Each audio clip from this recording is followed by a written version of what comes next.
नमस्कार मित्रों।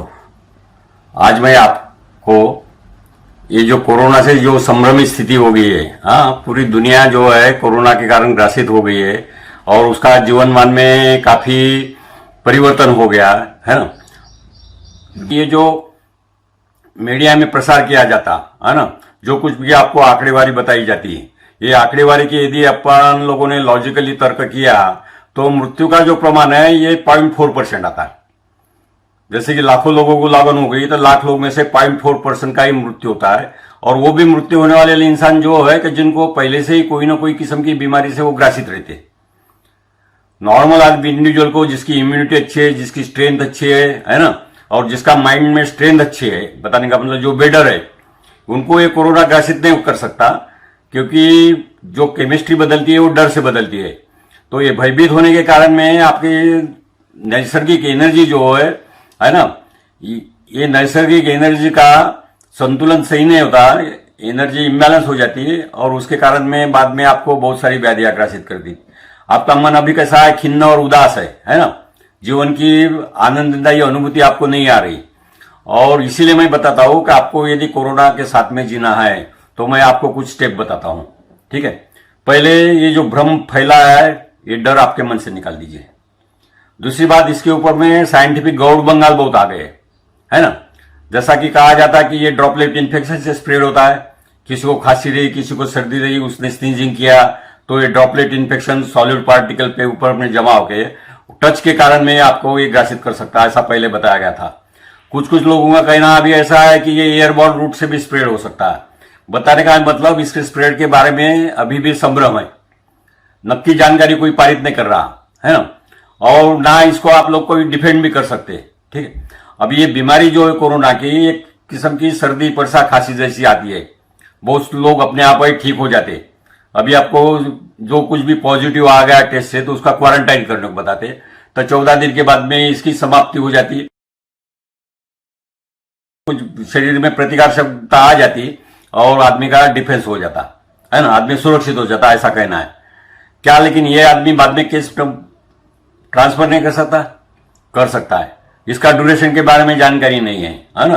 अभी पिछले 6 महीने से आप लोग देख रहे हैं ये धीरे धीरे अपना इतना फैलते जा रहा कि पूरे ग्लोब में बहुत सारे कंट्री में है ना इसकी लागन हो गई है।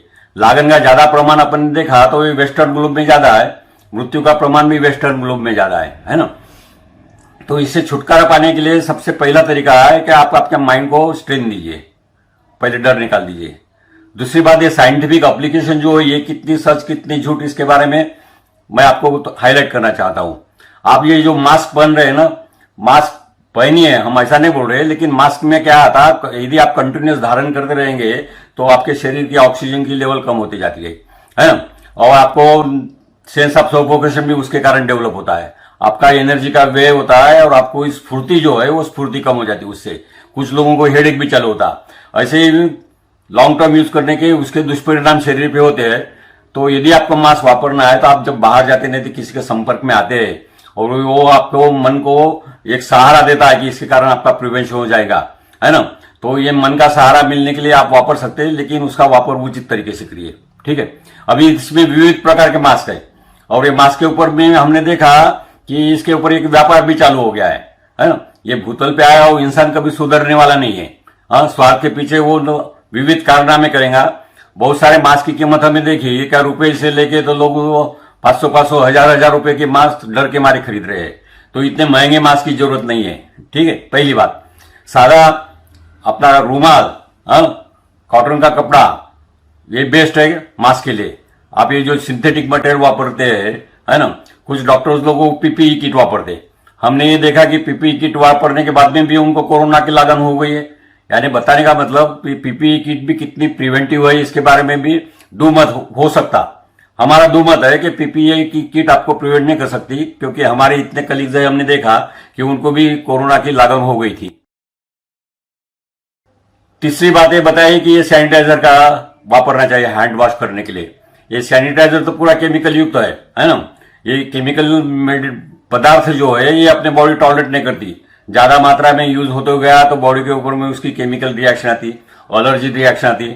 हमने बहुत सारे मरीज देखे कि जिनके हाथ के छींटे निकल गए, उनको सर्दी से बार बार ग्रासित हो गया है ना, स्किन रेड होने लगी है, तो ये सैनिटाइजर जो है, ये जो केमिकल युक्त पदार्थ जो है, इसका आपने इसको अवॉइड किया तो अच्छा है। उसके बदले आप सिंपल जो सोप रहती और ये सिंपल वाटर, इससे भी हैंड वॉश कर सकते हैं। अब हैंड वॉश करने के भी जो तरीका है वो हमने बताया है कि इस्लामिक इसमें जो वजू की क्रिया करते हैं वो एकदम बेस्ट तरीके का हैंड वॉश की क्रिया होती है उसमें, है ना। उसमें एल्बो से लेके तो अपनी हथेली तक पूरा हैंड का बैलेंसिंग होता है वो वजू की क्रिया में। इसके कारण स्पाइन की एनर्जी रिस्टोर होती है। इसके बारे में रेफरेंस आप यूट्यूब में वजू की क्रिया कैसे करना, ये बहुत सारे आर्टिकल्स आप देख सकते हो वहां पे। वजू प्रॉपर ढंग से हुआ तो आपका स्पाइन 100% बैलेंस आता है, और स्पाइन 100% बैलेंस हो गया तो आपकी इम्यूनिटी बहुत स्ट्रांग हो जाती है। इसलिए हैंड वॉश का जो तरीका है, without using chemical, by making the वजू क्रिया, हाथ धोने की जो क्रिया है उसका पालन किया तो आपको कोरोना कभी नहीं होगा, ऐसा मैं कहता हूं। तीसरी बात जो बताइए आपको डिस्टेंसिंग की और नॉन टच टेक्निक से रहने की, कि इसमें जीवन का आनंद कितना है। यदि आप स्पर्श से यदि वंचित हो जाएंगे, कोई आपको स्पर्श नहीं करेगा, ना आप किसी को स्पर्श कर सकेंगे, तो मन का भाव जो है वो पूरा बदल जाएगा, वो मन रुक्ष हो जाएगा, उसमें प्रेम की अनुभूति नहीं आएगी, आप में क्रोध जागृत होते रहेगा। तो कोरोना के डर के कारण आप अपने शरीर को भी टच नहीं करते। हमने ऐसा सुना कि ये आप अपने नाक के पास में हाथ मत लेके जाओ, आपके कान के पास, आपके गाल के पास में आपने स्पर्श नहीं करना चाहिए, ऐसा हमने सुना है।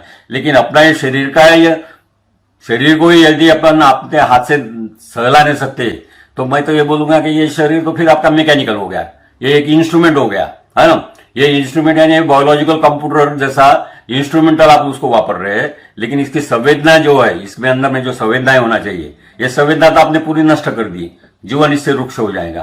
तो आप स्पर्श ज्ञान जो आता है शरीर को, इससे वंचित नहीं होना चाहिए, ऐसा हमें कहना है ना। आपका जीवन सहज साध्य होना चाहिए, सुलभ होना चाहिए, है ना, विदाउट एनी स्ट्रेस से होना चाहिए। यदि आप ये नैसर्गिक क्रिया से वंचित हो जाओगे तो नेचुरली आपके शरीर में बहुत सारा तनाव उत्पन्न हो जाएगा, क्रोध उत्पन्न जाएगा, और शरीर की और आगे चल के धीरे धीरे हानि होती जाएंगी। आप कोरोना से सफर होते भी होंगे तो कोरोना इतना आपको तकलीफ नहीं देगा जितना कि ये लॉन्ग टर्म में ये व्याधि, मन की जो त्रस्तता होती जाएगी, मन दुखी होते जाएगा, उससे जो व्याधि उत्पन्न हो जाएंगी वो ज्यादा ही नुकसानकारक रहेंगी आपके लिए। उसके कारण आपको blood pressure, diabetes, hypertension, heart के कुछ एलिमेंट्स, मस्कुलर स्टिफनेस, ऐसे, और प्रीमैच्योर एजिंग हो जाएगा आप लोगों का, है ना। आप लोग नौजवान नहीं रहेंगे, अर्ली प्रीमैच्योर एजिंग होके आप बुढ़ापे के ओर धकल दे जाओगे, क्योंकि आप नैसर्गिक आप जीना नहीं जी रहे। ठीक। चौथी बात हमने देखी कि ये कोरोना के ऊपर में अभी दुनिया में मार्केट काफी डेवलप हो गया है। ये तो इसका फायदा लेके हमने देखे कुछ लोगों को पल्स ऑक्सीमीटर खरीदने को लगा रहे। हमने चैनल पे भी देखे, बहुत लोगों को एडवर्टाइजमेंट भी देखी, गूगल के भी देखे कि घर के घर में यदि आपको कोरोना मैनेज करना है तो आप पल्स ऑक्सीमीटर लीजिए, हमको ऑनलाइन कॉल दीजिए, क्वारंटाइन पीरियड में हम आपको देखेंगे, हमारा डॉक्टर आपके घर में आएगा, है ना, नॉन टच टेक्निक से वो देखेगा, आप वीडियो कॉल नहीं कर सकते, वीडियो के ऊपर में हम आपको एडवाइस देंगे। ऐसे बहुत सारे यानी संभ्रम तैयार करने वाले ज्ञान पारित हो रहा है, ऐसा हमें लगा। जब तक इंसान को टच नहीं होता, पर्सनल अनुभूति नहीं आती, प्रेम का व्यवहार नहीं होता, तब तक वो इंसान ठीक भी नहीं हो सकता। ठीक है। और घर के घर में रहने के लिए, आपकी सेफ्टी के लिए आप ये जो पल्स ऑक्सीमीटर आपको खरीदने को बोल रहे हैं, इसकी कीमत भी 500 रुपए से लेकर तो 4-4 हजार तक बेचे जा रहे हैं। ये टोटल सरासर गलत है। पल्स ऑक्सीमीटर खरीदने के बदले मैं आपको सिंपल ज्ञान बताऊंगा कि आपकी जो श्वास क्रिया है नैसर्गिक है। यदि आपको छोटा मोटा कोई भी आपत्ति आती है तो पहले श्वास क्रियाएं बाधित होती है। ठीक है। तो यदि आपको पहले होगा, सबसे पहले सेंस ऑफ सफोकेशन आएगा, सांस घुटे जैसी लगेंगी, तो अस्वस्थपना महसूस होगा, तो और ज्यादा ही मात्रा में हो गया तो आपकी एनर्जी डाउन होके आप थक जाओगे, जल्दी थक जाओगे। ऐसे टाइम में आप लोकल सेंटर में कहीं भी जाके अपने पल्स ऑक्सीमीटर से ऑक्सीजन सैचुरेशन देख सकते।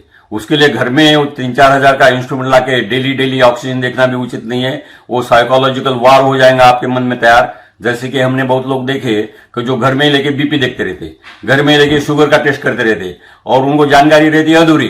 तो अधूरी जानकारी यानी बहुत खतरे में लाती है। ठीक है। उनके ऊपर में बहुत शंका कुशंका मन में तैयार हो जाती है, और ये मन सदैव अपना ग्रासित और दुख के कारण और चिंताजनक बन जाता।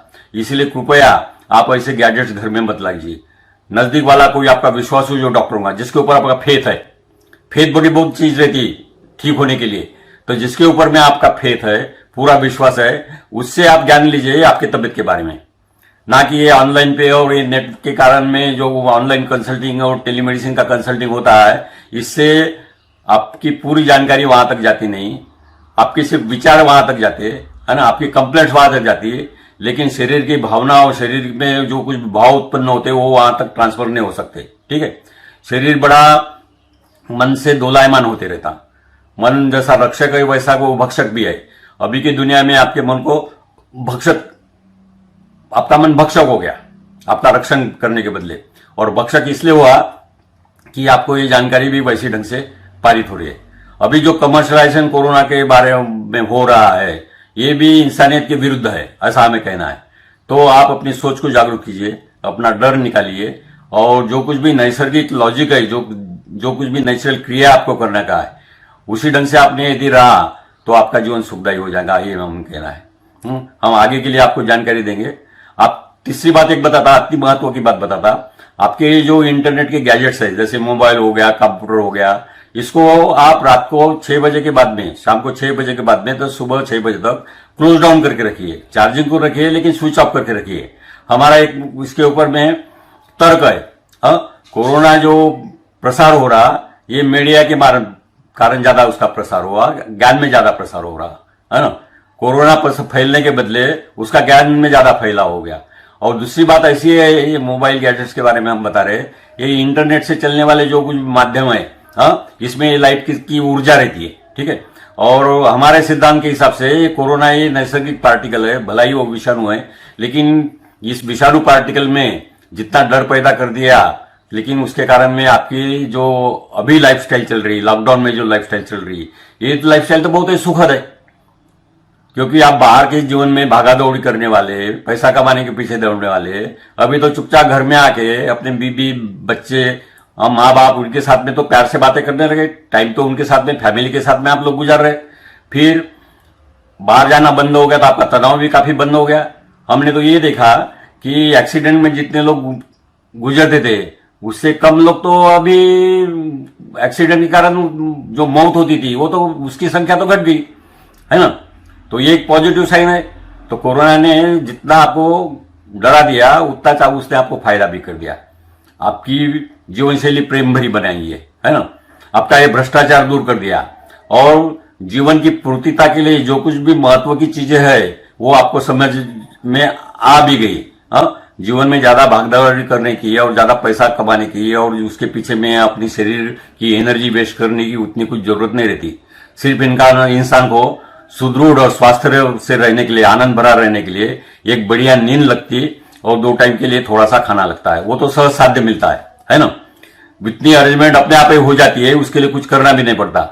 लेकिन ये जीवन प्रणाली बदलने के बाद में कारण आप लोगों को जो कुछ भी प्रॉब्लम आ रहे, ये आपकी बदलती जीवन शैली जो ग्रासित हो रही थी, आपका जीवनमान जो दुखदायी हो रहा था, आप जो वर्चुअल वर्ल्ड में जीना पसंद करते थे, नेचुरल वर्ल्ड छोड़ के आप वर्चुअल वर्ल्ड में रहते थे, उसके कारण ये कोरोना आ गया, सिर्फ आपकी लाइफस्टाइल सुधारने के लिए। ऐसा हमने आज तक कोई विषाणु नहीं देखा कि जिसमें ऐसा लॉजिक है। इतने 30 साल के प्रैक्टिस में हजारों बैक्टीरिया देखे, हजारों वायरल इलनेसेस देखे और बहुत सारी व्याधियां देखी, लेकिन इंसान का लॉजिक परावर्तित करने वाला विषाणु सिर्फ ये कोरोना ही है। जैसी कोरोना की उत्पत्ति हो गई, पूरा दुनिया का जीवनमान बदल गया है, दुनिया की सोच बदल गई है, दुनिया का जीने का तरीका बदल गया है। और जो पॉल्यूशन हुआ था प्लेनेट के ऊपर में, ये तो पूरा कंट्रोल में आ गया, काबू में आ गया है ना।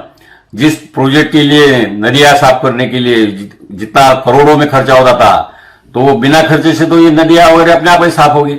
आप बाहर में जाके देखिए, वातावरण कितना क्लीन हो गया, पशु पक्षी दिखने लगे, जो एटमॉस्फेयर की जो डस्ट थी वो भी कमाल की नष्ट होगी।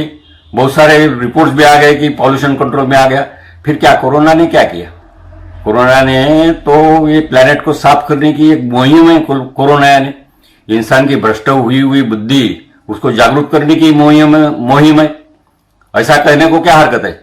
ऐसा बैक्टीरिया, ऐसा वायरस हमने आज तक नहीं देखा है जिसने ह्यूमन साइकोलॉजी, ह्यूमन की लाइफस्टाइल परावर्तित कर दी। कोरोना ने आपको परावर्तित कर दिया। कोरोना आपको चाहता है कि आप सुखदायी लाइफ जिए, है ना। भला ही वो आपको डर बता रहा, लेकिन मृत्यु का प्रमाण तो 0.4% है। हाँ, इतने लोग ये कोरोना से नहीं मरते। तो आप ऐसा समझ लीजिए कि ये नैसर्गिक लॉजिक है, ये नेचुरल लॉजिक है जो पृथ्वी के ऊपर में अवतरित हो गया, और उसकी चाहत यही है कि भाई यहाँ का जीवनमान सुधारे, ये प्लेनेट की रक्षा हुए, है ना। और इसके लिए नेचर में ऐसे बहुत सारे बार का कैलामिटीज आती है, लेकिन जो कुछ भी कैलामिटी होती है उसके पीछे में कुछ लॉजिक होता है। जैसे कि भूकंप आते हैं, सुनामी आते हैं, आप लोग तो नहीं क्रिएट करते हैं, लेकिन आपका विपरीत लॉजिक जब ज्यादा मात्रा में हो जाता तब ऐसी भयानक स्थितियां उत्पन्न होती है। ये मैं नैसर्गिक लॉजिक के बोल रहा हूं, नैसर्गिक लॉजिक कैसा चलता उसके आधार पे बोल रहा हूं। तो आपने कोरोना से सबक लेना चाहिए, कोरोना से डरिए मत, ठीक। कोरोना से मृत्यु उतनी नहीं होती जितनी की विज्ञान ने प्रसार की है, जितनी की मीडिया ने प्रसार की है। आप अपनी लाइफस्टाइल सुधारिए, नैसर्गिक जीवन प्रणाली अपनाइए, और ये जो कमर्शियल एस्पेक्ट बताए जाते इसके ऊपर कितना भरोसा रखना है ना, ये भरोसा तो नहीं रखना चाहिए, ऐसा मैं कहूंगा। आपने अपनी बुद्धि जागरूक करके उसके ऊपर में प्रॉपर निर्णय लेना चाहिए। मैं आपको कुछ गाइडलाइन दे रहा हूं जो कि आपको अब तक ये निस्वार्थी गाइडलाइंस है, इसमें हमारा कोई स्वार्थ नहीं है। जीवन नैसर्गिक है, नैसर्गिक तरीके से इंसान ने जीना पसंद करना चाहिए, तो भी आपको जीवन की अनुभूति आती है और आपका जीवन सुखदायी बनता है। आपका यदि जीवन नैसर्गिक प्रणाली से चलेगा तो कोई बीमारी भी आपको छू नहीं सकती, यही हमारा कहना है। तो हमारी आपके साथ शुभकामनाएं। हम आपको आरोग्यदायी जीवन प्रवाह के लिए शुभकामनाएं देते हैं। आप हमसे जुड़े रहिए, और आगे चल के जो कुछ भी हम नैसर्गिक जीवन क्रिया बताएंगे, है ना, उसको समझ लेके आपके जीवन में उसको अडॉप्ट कीजिए। धन्यवाद।